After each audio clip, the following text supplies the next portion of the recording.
murakoze cyane muhinga. Hari ikindi kibazo dukunda kwibaza mu kibano cacu c'u Burundi, none ibi mutubwiye vyaramyeho canke bizo ubu, ibi byuko abavyeyi usanga batanga ibihano birebire ku bana babo, canke ibi byuko umuvyeyi usanga akica umwana wiwe, muratubwiye ibi bituma bimwe bimwe, mbega none ibi vyaramyeho canke nibiriko bijana n'amajambere ubu komengisi iri kiragenda inyaruka cane? Ivyo vyamyeho kuva kera, kiretse ko ubu twagiye mu majambere ajanye nibi novuga vy'imbuga ngurukana bumenyi bica bimenyekana. Ubundi kera, kuva na kera vyarabaho aho abavyeyi bica abana babo, kuva na kera vyarabaho aho abavyeyi bahana batanga ibihano birebire biremereye bikaremera abana babo, mugabo ntivyaronka akaryo ko kuboneka kubera ko ata buryo bwo gutuma tumana kw'amakuru cyane vyari bihari. Kera umva ubwa mbere ni radio twayironse vuba.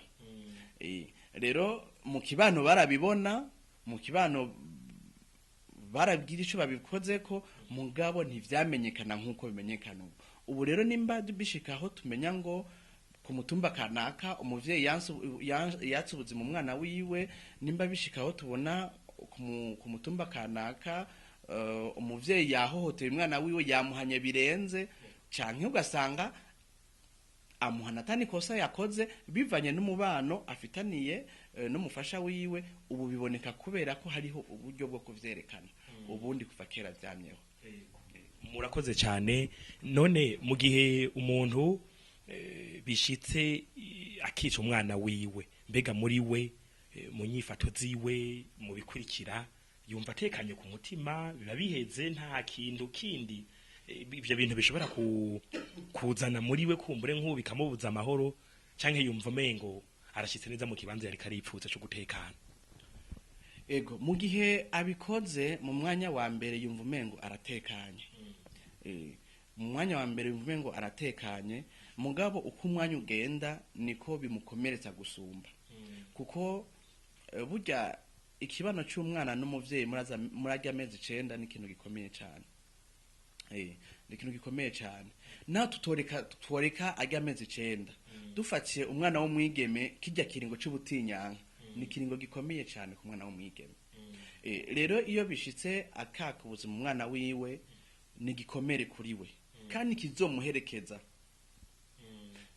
Rero umwanya wa mbere nibyo abatekanye, kuko mu mutwe iwe haba hariho ikitagenda neza, kandi nta na rimwe abikora byishimiye, kuko abikora avuga ati uyu ni watuma ntamererwa neza, iyo yatabaho mbameze ukuntu.